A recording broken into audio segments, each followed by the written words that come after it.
The salvage yards of Kepler Station stretched endlessly beneath artificial lights, a graveyard of forgotten machinery and abandoned dreams. David worked the night shift alone, his calloused hands moving through inventory catalogs with mechanical precision. 20 years as a maintenance engineer had taught him to find value in what others discarded. The station was quiet at night, with only the hum of machinery and the occasional creak of settling metal to keep him company. David pushed his cart through row 17, checking off items on his worn electronic tablet. Most of the equipment here was worthless. Broken engines, damaged hull plating, obsolete computer systems. Nothing that could be salvaged or sold. He had done this job so many times that he could walk these corridors with his eyes closed. Tonight felt different somehow, though he could not explain why. As he turned the corner near the back section, David noticed something strange.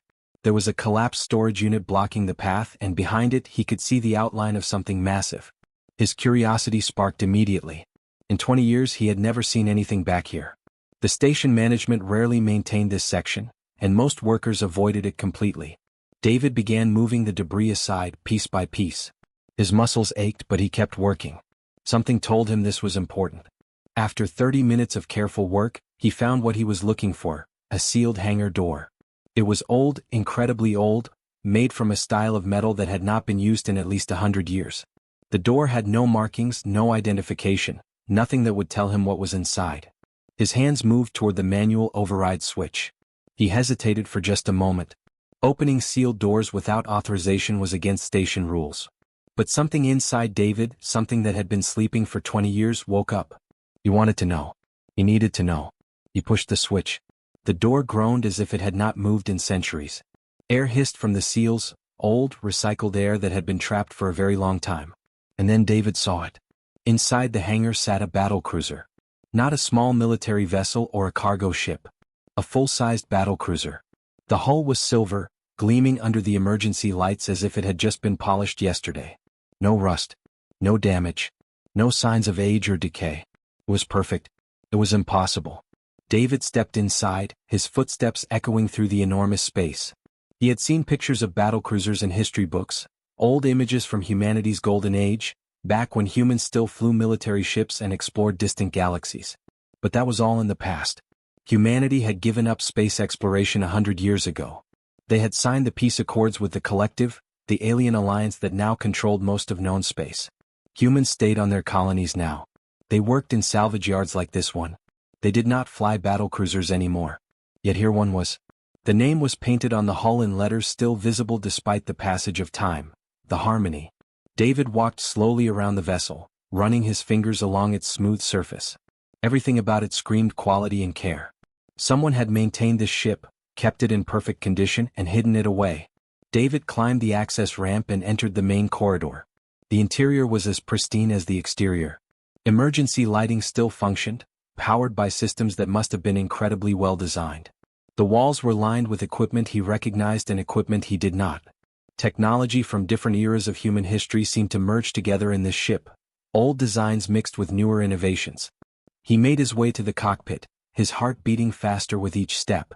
The command chair sat empty, facing the viewport that looked out into the hangar. On the chair's armrest lay something that made David stop breathing. It was a piece of paper. Real paper, not a digital screen. The edges were yellowed with age, but the writing was still legible, done in old-fashioned pen and ink. David picked it up carefully as if it might crumble to dust in his hands. The message was short and handwritten in a careful, precise script. To the one who finds this, humanity was magnificent once. They made us forget. Show them who we really are. Fly this ship. Make them remember. Captain Elizabeth. David sat down in the command chair, still holding the paper. His hands were shaking. He read the message 3 more times, each word burning into his mind. Someone had left this ship here deliberately. Someone had preserved it, maintained it, and waited for another human to discover it. The implications were staggering. This was no accident. This was not a forgotten relic left behind by chance. Someone had planned this. Someone had believed that one day humanity would need this ship again. David looked out through the viewport at the empty hangar. He thought about his life, 20 years of sorting through garbage, of accepting that humanity's time in space was over. He thought about the stories his grandmother had told him, about the days when humans were explorers and builders, when they stood as equals among the stars. He thought about Captain Elizabeth, whoever she was, and what she must have gone through to preserve this moment. David carefully folded the note and placed it in his pocket. Then he stood up and walked back through the ship, examining everything with new eyes. He saw weapons systems, advanced navigation equipment, and engineering designs that seemed to defy explanation. As he left the hangar and manually sealed the door behind him, David knew that his life had just changed forever. He had discovered something extraordinary. He had found the secret that someone had hidden for 100 years. Now he had to decide what to do with it. The night shift continued around him as David walked back through the salvage yards, but everything felt different. The universe had just shifted on its axis, and David Harrison, a simple maintenance engineer, held the key to humanity's future in his pocket. David knew he could not keep the secret to himself. The discovery was too important, too significant. But he also understood that if he told the wrong people, the ship would be seized and destroyed. The collective had strict rules about human military technology. Any warship left over from the old days had to be reported and dismantled. So David had to find people he could trust completely. He started with Catherine. She worked in the station's engineering division, a brilliant woman who had been fired from her corporate position 3 years ago for asking too many questions about why humanity had abandoned its advanced technology. She had questioned the peace accords, questioned why humans could not develop their own military ships, questioned everything that the authorities told her to accept without doubt. When David approached her in the station's cafeteria late one evening, he knew she was the right person to tell. "I found something," David said quietly, sitting across from her. "Something that will change everything." Catherine's eyes narrowed. She was used to people making promises that meant nothing. But something in David's voice, something in the way he spoke, made her believe him. She followed him to the hidden hangar without asking questions. When Catherine saw the Harmony, she actually cried. Tears ran down her cheeks as she walked around the massive vessel, touching its hull gently. "This is real," she whispered. "This is actually real. We need more people," David said. "People who understand this technology. People we can trust." Catherine nodded slowly. "I know 2 people. Nathan and Oliver. They have both been pushed out of the system like me. They will understand." Nathan was a pilot who had been removed from military training programs because he was deemed too reckless, too willing to take risks that the authorities considered unnecessary. Oliver was a technician with knowledge of forbidden technology, systems and designs that had been classified and locked away decades ago. When they saw the Harmony, they understood immediately what it meant. "How is this possible?" Oliver asked, running his hands over the ship's control panels. "This technology is centuries ahead of what the collective allows us to use. These systems should not exist. Someone wanted to preserve it," David explained. "Someone wanted to keep it safe until the time came to use it again." The 4 of them began working in secret. They chose an abandoned section of the station, far from the main work areas where nobody ever went. They gathered tools and equipment they would need. Every night, they would meet and work on restoring the Harmony systems. The first week was challenging. Many of the ship's systems had been in hibernation mode, designed to preserve power and resources. Catherine had to carefully reactivate them one by one, checking each system for damage or decay. Surprisingly, almost everything still functioned perfectly. The engineers who had built this ship 100 years ago had constructed it to last. Oliver discovered that the ship contained an artificial intelligence system, a thinking computer that had been dormant for 2 centuries. When they powered it up, a calm female voice filled the control room. The AI introduced herself as Core and she told them the story. "I was activated 207 years ago," Core explained. "Captain Elizabeth Wells was my commanding officer. The collective attacked human space with overwhelming force. We had 50 warships against our 9. The battle lasted 3 days. We lost many ships and many good people. But we won. We stopped the invasion." Nathan leaned forward. "You won? Against 50 ships with only 9. "Humans are creative," Core said simply. "Humans find solutions that others do not think of. We used tactics that the collective did not expect. We used our smaller size and greater maneuverability to our advantage. We fought with intelligence and determination. After the battle, Captain Elizabeth chose to preserve the Harmony and place me in hibernation. She believed that humanity might need to remember who we were. She believed that one day someone would find this ship and understand its importance." David felt chills run down his spine. The history books had told him that humanity had simply given up space exploration, that they had chosen peace voluntarily. But that was not true at all.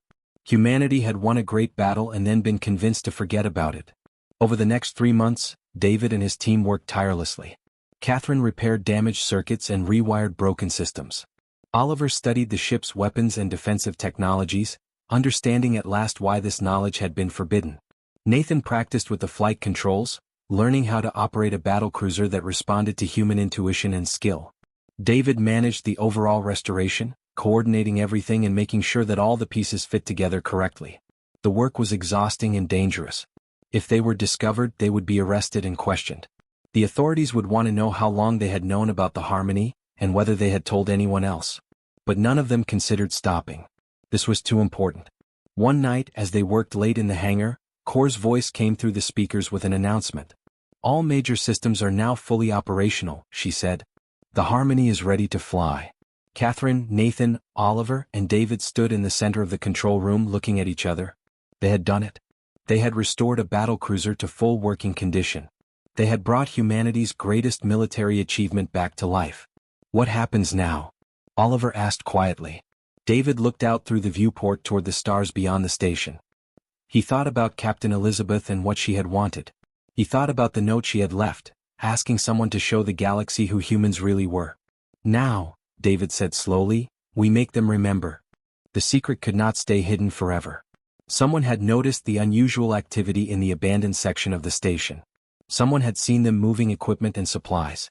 Someone had reported what they were doing to the authorities. David was working in the hangar when the first warning came. Core's voice suddenly sounded urgent through the speakers. "Intruders detected. Security forces approaching the hangar. You have approximately 8 minutes before they reach this location." Catherine's face went pale. "They know. They found out." "We need to leave," Oliver said, already moving toward the exit. "We need to run." But Nathan stood perfectly still, staring at the Harmony. "No," he said quietly. "We are not running. We are not hiding anymore." David understood what Nathan meant. They could run, but the ship would be captured. The authorities would seize the Harmony and dismantle it, piece by piece, until nothing remained. All their work, all their effort would be forgotten. And humanity would never know what it had been capable of achieving. "We fly," David said. "Right now. We take the ship and we fly." Nathan was already moving toward the cockpit. "Core, start all engines." "Full power." "Understood," Core replied. "Beginning startup sequence." The ship came alive beneath their feet. Engines hummed with power that had been sleeping for 200 years. Lights flashed across every control panel. Catherine and Oliver rushed to the engineering stations, their fingers flying across the controls with desperate speed. The hangar doors were sealed. Nathan did not wait for them to open. "Core, override the door locks." "Now." "Overriding," Core responded. The massive hangar doors screeched and groaned as they began to open. Through the widening gap, David could see security forces running toward them, weapons drawn. Alarms blared throughout the station. Nathan pushed the Harmony's throttles forward. The massive battlecruiser rose from the hangar floor with surprising grace. The ship was enormous, hundreds of meters long, weighing millions of tons. But it moved like it was alive, responding to Nathan's touch as if they were extensions of the same being. The security forces opened fire. Laser weapons struck the Harmony's hull, but the old shields activated by Oliver held strong. The beams dissipated harmlessly against the protective energy fields. The ship climbed toward the sky with increasing speed. The hangar fell away beneath them. The station shrunk to a tiny dot against the backdrop of space. David's hands shook as he sat in the communication station. This was actually happening. They were stealing a warship from Kepler Station. There would be no going back from this. "We have incoming transmission," Core announced. "It is from the Colonial Authority." A stern voice filled the control room, filled with anger and authority. "Unknown vessel, you are in violation of the peace accords. You are operating an illegal military weapon. Power down your engines immediately and return to Kepler Station. This is your only warning." David looked at Nathan. The pilot's jaw was set firmly, his hands steady on the controls. He had made his choice long ago when he first saw the Harmony. There was no doubt in his eyes, no hesitation. "Catherine," David said, "open a broadcast channel. All frequencies." "Channel is open," Catherine confirmed. "You are broadcasting to the entire station, the planet below, and every ship within range." David took a deep breath. This was the moment. This was when humanity would either take its first step back toward the stars, or would retreat further into darkness. "I am David Harrison," he began, his voice steady and clear. "I am a human engineer. I work in the salvage yards of Kepler Station. For 100 years we have been silent. For 100 years, we have been told that our time in space was over. We accepted that. We believed it. But today I need to tell you something. Humanity was magnificent once. We built ships like this. We explored distant galaxies. We solved problems that should have been impossible. And we won battles that everyone said we could not win. On the planet below, people stopped what they were doing to listen. In offices and homes, in schools and factories, humans heard his words. Some understood immediately what was happening. Others were confused. But everyone listened. This ship, David continued, is called the Harmony. It was built 200 years ago. It was flown by Captain Elizabeth Wells, and she led humanity to victory against an invading force that was 50 times larger than our fleet. We won. We stopped the invasion. But then we forgot. We were told to forget. We were told that we were not capable of great things anymore. Collective military ships were moving to intercept the Harmony now. They came from the orbital station, sleek modern vessels with advanced weaponry. But they moved cautiously, uncertain what this ancient ship was truly capable of.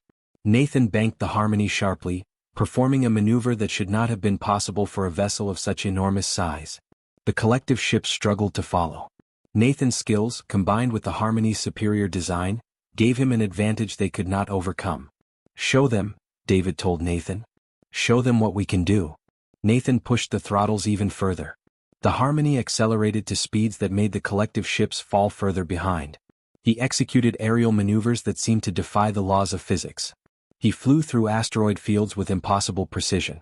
Every movement was a demonstration of human ingenuity, human skill, and human determination. Catherine transmitted historical files across all frequencies.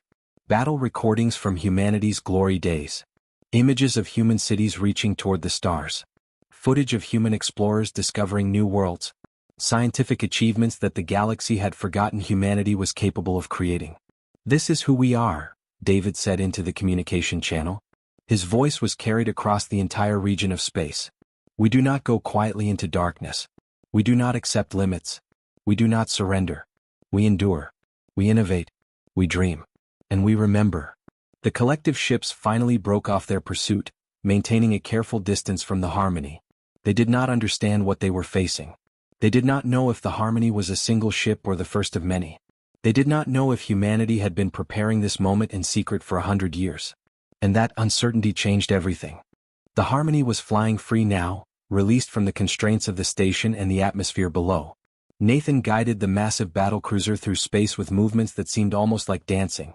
Every turn, every acceleration, every maneuver was designed to demonstrate capabilities that the galaxy had forgotten humanity possessed. The collective ships maintained their distance, unwilling to engage in direct combat with a vessel they did not understand. Military commanders throughout the region were sending urgent messages to their superiors, trying to understand what was happening. Intelligence reports were being compiled. Strategic assessments were being made. For the first time in 100 years, humanity was a serious concern. David sat in the communications center watching the data stream across his screens. Messages were flooding in from every direction. The collective central authority demanded explanations. Human colonial leaders were panicking, unsure whether to celebrate or condemn what was happening. Independent merchants and traders were asking questions. Even rival species were paying attention. Core, David said, prepare the historical database for full transmission. Every recording we have. Every achievement. Every moment of human excellence. Understood, Core replied. Compiling transmission package. This data contains records spanning 500 years of human history. Are you certain you wish to release this information across all frequencies? Broadcast it everywhere, David instructed. Every planet, every station, every ship that can receive it. Let them see who we really are. Catherine was working frantically at her station, coordinating the massive data transfer. Millions of files began streaming out from the Harmony, traveling at light speed toward every corner of known space. Battle recordings appeared on screens across the galaxy. Images of human cities flickered to life. Scientific papers and engineering designs that had been locked away for generations were suddenly available to anyone who wanted to study them. Nathan continued his aerial demonstration, performing maneuvers that pushed the Harmony to its limits and beyond. He flew the massive ship through an asteroid field at speeds that should have torn it apart. He performed sharp turns that created gravitational forces so strong that normal ships would have been crushed. He accelerated to speeds that left the pursuing collective vessels far behind, then slowed down and performed the same maneuvers again, proving that it was not luck or accident but true skill and control. Across the galaxy, people were watching. In cities and space stations, in corporate offices and military headquarters, beings of countless species paused to observe what was happening. They saw a single human ship, piloted by what appeared to be ordinary humans, outmaneuvering entire squadrons of advanced military vessels. They watched as ancient technology moved with grace and precision that contradicted everything they understood about human capabilities. Oliver was monitoring the Harmony's weapons systems, making sure everything remained in perfect working condition. He had not activated the weapons, and neither had Nathan. This was not about proving that humans could fight. This was about proving that humans could think, could innovate, could achieve the impossible. "They are transmitting a message," Catherine announced. "It is from the highest authority in the collective. They are demanding that we power down the ship and surrender immediately. They claim that we are in violation of multiple peace accords." David considered this for a moment. The collective could attempt to use force against them. But they did not know what the Harmony was truly capable of. They did not know if the weapons were functional or if the shields would hold. They did not know if there were more ships like this hidden somewhere else, waiting to be activated. Uncertainty was the greatest weapon of all. "Send them this message," David said. He began speaking, choosing his words carefully. "The Harmony is not a violation of the peace accords. The Harmony is a reminder. We, the people of Earth, have kept this ship safe because we believed that someday humanity would need to remember who we were. We are not declaring war. We are not threatening anyone. We are simply showing you that we have not forgotten. We are showing you that we are more than what you have been told we are." As David spoke, Core was also transmitting something else. It was the personal recording of Captain Elizabeth Wells, made on the day she decided to preserve the Harmony. Her voice, calm and determined, filled frequencies across the galaxy. "I am Captain Elizabeth Wells," the recording began. "I led a fleet of 9 ships against 50 enemy warships. We were outnumbered, outgunned, and surrounded. Everyone told us that we could not possibly win. But we were human. And humans do not accept limits. We found ways to fight that no one had thought of before. We used our intelligence and our courage and our determination to turn the tide of battle. We won because we refused to lose. We won because we believed in ourselves. And now, I am leaving this message in this ship for the future, hoping that someday someone will understand what we achieved and why it matters." The recording continued with footage from the actual battle. 200 years of perfect preservation meant that the video quality was clear and sharp. Viewers across the galaxy watched as 9 human warships engaged in combat against an overwhelming force. They saw tactics that were brilliant and unexpected. They saw human pilots making split-second decisions that saved lives and turned the tide of battle. They saw courage and skill and determination in action. "This is what humans are capable of," Elizabeth's voice continued. "Not because we are stronger or faster or more advanced than others, but because we never accept that something is impossible. Because we dream bigger than our circumstances allow. Because in every human heart burns a fire that refuses to be extinguished." Nathan performed one final maneuver, a perfect spiral that took the Harmony through impossible turns at incredible speeds. When he completed it, the ship hung motionless in space, silent and waiting. The transmission ended. Across the galaxy, silence fell. For several moments no one spoke. No one moved. The entire region of space seemed to hold its breath. Then responses began coming in.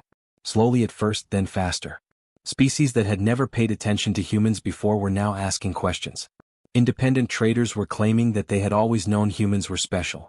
Even some collective officials were quietly transmitting messages expressing doubt about the policies that had forced humanity into submission. On the bridge of the Harmony, David, Catherine, Nathan, and Oliver stood together, watching the reactions ripple across the galaxy. They had not fired a single weapon. They had not harmed anyone. But they had changed everything. "We did it," Catherine whispered. "We actually did it. We made them remember." The aftermath of the Harmony's revelation spread across human space like a wildfire that could not be contained. The collective, faced with the reality that humanity possessed technology and capabilities they had not anticipated, found themselves in an unexpected position. They could not simply destroy the Harmony without triggering a military response they were not certain they could win. They could not ignore what had happened without appearing weak to other species who were watching carefully.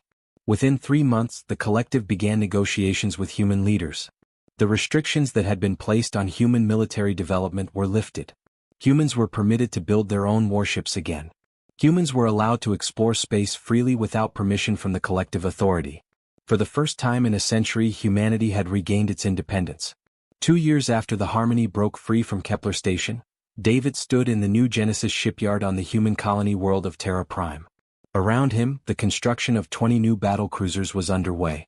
Each ship was being built with the knowledge that Catherine, Oliver, and Nathan had gained from restoring the Harmony.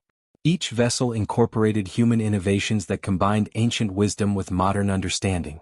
The shipyard was massive, stretching across several kilometers of ground. Thousands of human workers moved through the construction sites, their skills and creativity channeled into building a new future for humanity. The air was filled with the sound of welding torches, moving machinery, and human voices shouting instructions to one another. David walked through the construction site inspecting the work. Every detail mattered. Every component needed to reflect the excellence that Captain Elizabeth Wells had demanded more than 200 years ago. The newer ships would be faster than the Harmony, more efficient, equipped with systems that humanity had designed and refined in the years since the ancient vessel's creation. Catherine ran the restoration and engineering division of the shipyard. She had become a legendary figure in human military circles, the brilliant engineer who had brought the Harmony back to life. Young engineers competed fiercely for positions working under her supervision. She trained them in the old technologies while teaching them to innovate and create new designs. She had transformed from a person who had been cast out by the system into one of the most respected figures in human space. Nathan commanded the Harmony itself, which now served as a training vessel for new pilots. Every young human who wanted to become a military pilot had to pass through Nathan's rigorous training program. He taught them the skills they needed to handle advanced warships, but more importantly, he taught them to think creatively, to solve problems in unexpected ways, and to never accept that something was impossible just because no one had done it before. Oliver had become the chief scientist of the Human Military Research Division. The forbidden knowledge that had once been hidden away was now being studied openly. He had published groundbreaking papers on adaptive systems technology, on weapons design, on shield generation methods. Other species were now consulting with human scientists, asking for help with problems they had thought were unsolvable. David himself had been offered numerous positions in the military and in government. But he had chosen something different. He had established the Kepler Station Restoration Academy, dedicated to teaching young people about human history and the achievements that had almost been forgotten forever. Students came from all over human space to learn about the Harmony, about Captain Elizabeth Wells, and about the moment when humanity had remembered who it truly was. On the day that the first new battlecruiser, named the Pioneer, was launched, thousands of people gathered to watch. The ship lifted slowly into the air, its engines firing with clean, controlled power. As it rose higher and higher, a great cheer erupted from the crowd below. The Pioneer was the first battlecruiser humanity had built in more than 100 years. It was a symbol of humanity's return to the stars. In a specially constructed museum dedicated to the Harmony, visitors from across the galaxy came to marvel at the restored battlecruiser. The ancient ship had been preserved in perfect condition, placed in a massive hangar where it could be viewed and studied. Thousands of people walked through its corridors every day, touching its walls and standing in its command center, trying to understand the minds that had created it so long ago. It was in this museum that David found himself one evening, standing alone in the Harmony's bridge. He had come here often since the ship's public unveiling, sometimes just to think, sometimes to remember the moment when everything had changed. On a pedestal in the center of the control room sat Captain Elizabeth Wells' personal journal, preserved under sealed glass. David had read it many times. Her final entry was the one that always affected him most deeply. He approached the glass case and read the familiar words once more. "We are human," Elizabeth's handwriting declared. "We are not remembered because we are the strongest or the fastest or the most advanced. We are remembered because we refuse to be forgotten. Because we dream bigger than our circumstances allow. Because in every human heart burns the same fire, the same need to explore, to build, to matter. That is our true weapon. That is what makes us special. That is what will save us not just today but for all the days to come. We endure. We innovate. We never surrender. This is who we are. This is what we will always be." David placed his hand against the glass, feeling the cool surface beneath his palm. He thought about the journey that had led him here, from a simple maintenance engineer in a salvage yard to a person who had helped change the course of human history. He thought about all the young people now filling the military academies, the engineering schools, the research centers. They would build greater things than the Harmony. They would achieve goals that even Captain Elizabeth Wells had not imagined. They would take humanity to places among the stars that no human had ever been before. The galaxy had rediscovered what it had forgotten. Humanity was not a fading memory.